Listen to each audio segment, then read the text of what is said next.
বৈঠকে নানান বিষয় আলোচনা হয়েছে, সেগুলোর মধ্যে কি বিষয়ে অগ্রাধিকার, কোন বিষয়গুলো অগ্রাধিকার পেয়েছে সেটা একটু জানবেন। এছাড়া মন্ত্রীদের কারোর সাথে কথা হয়েছে নাকি না, তারা আসলে মূলত কি বলছিল গণমাধ্যমে? রেজা, আপনি যেমনটি জানাচ্ছিলেন, এর বাইরে আসলে অতিরিক্ত তেমন কোনো তথ্য দৃশ্যমান অর্থে আমাদের কাছে নেই। এই অর্থে যে বৈঠকটি বেশ দীর্ঘ সময় জুড়েই হয়েছে। গ্লিটারের টুইন লেমন ও অ্যান্টিব্যাকটেরিয়াল ফর্মুলা বাসনকে চকচকে জীবাণুমুক্ত করে আমাদের দেয় গ্লিটার গ্যারান্টি। পররাষ্ট্রমন্ত্রী ডক্টর খলিলুর রহমান এবং প্রধানমন্ত্রীর যিনি পররাষ্ট্র বিষয়ক উপদেষ্টা হুমায়ুন কবির এবং সেই সঙ্গে বিদ্যুৎ ও জ্বালানি মন্ত্রী ইকবাল হাসান মাহমুদ টুকু, তারা প্রত্যেকেই আসলে সেই বৈঠকে ছিলেন এবং মধ্যপ্রাচ্যের যে চলমান অস্থিরতা সেই প্রাসঙ্গিকতায় বাংলাদেশের কোন কোন বিষয়গুলিকে গুরুত্ব দিয়ে কোন ধরনের প্রস্তুতি নেওয়া উচিত সেসব বিষয় নিয়ে তারা আলোচনা করেছেন।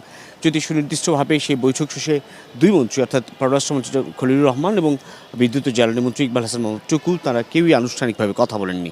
ইকবাল হাসান মাহমুদ টুকুর কাছে জানতে চেয়েছিলাম কোনো ধরনের প্রস্তুতি তারা গ্রহণ করছেন কিনা বা প্রস্তুতি নেয়ার বিষয়ে কোনো ধরনের সতর্কতা রয়েছে কিনা। তখন তিনি বলেছেন, স্বাভাবিকভাবেই যেহেতু সরকারে আছেন তারা, সেক্ষেত্রে যে প্রস্তুতি নেয়ার সেটি তারা নিচ্ছেন এবং নেবেন, যেটি পুরোপুরি বিষয়টিকে স্পষ্ট না করে মূলত এক ধরনের ইঙ্গিতপূর্ণ বক্তব্য দেওয়া। অন্যদিকে পররাষ্ট্র উপদেষ্টা হুমায়ুন কবির যেমনটি বলেছেন, মূলত সরকারের তরফ থেকে এখন প্রাধান্য দেওয়া হচ্ছে যারা প্রবাসী রয়েছেন তাদের নিরাপত্তা এবং তাদের সহায়তা। কারো ভিসা সংক্রান্ত জটিলতা থাকলে কিংবা বিমানে পরিবহন সংক্রান্ত কোনো জটিলতা থাকলে সেই সব বিষয়গুলো সুনির্দিষ্টভাবে যেন তদারকি করা হয়, প্রধানমন্ত্রীর তরফ থেকে সে বিষয়ে স্পষ্ট নির্দেশনা বা স্পষ্ট আহ্বান জানানো হয়েছে। এবং গতকাল থেকেই বলা চলে, যখন এই অস্থিরতাটার নতুন করে যাত্রা শুরু বা সূচনা, তখন থেকেই প্রধানমন্ত্রী এবং পররাষ্ট্র মন্ত্রণালয় এই বিষয়টি বেশ পুঙ্খানুপুঙ্খভাবে দেখছেন, এমন কথাই জানিয়েছেন হুমায়ুন কবির। তিনি যেমনটি বলেছেন যে প্রধানমন্ত্রীর নির্দেশনা অনুযায়ী প্রবাসী যারা রয়েছেন তাদের সব ধরনের নিরাপত্তা নিশ্চিতে এবং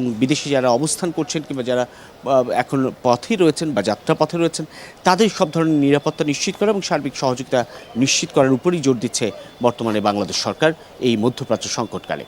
সে তথ্যগুলোই আপনার মাধ্যমে জানছিলাম। ধন্যবাদ রবিন আমাদের সাথে যুক্ত হওয়ার জন্য।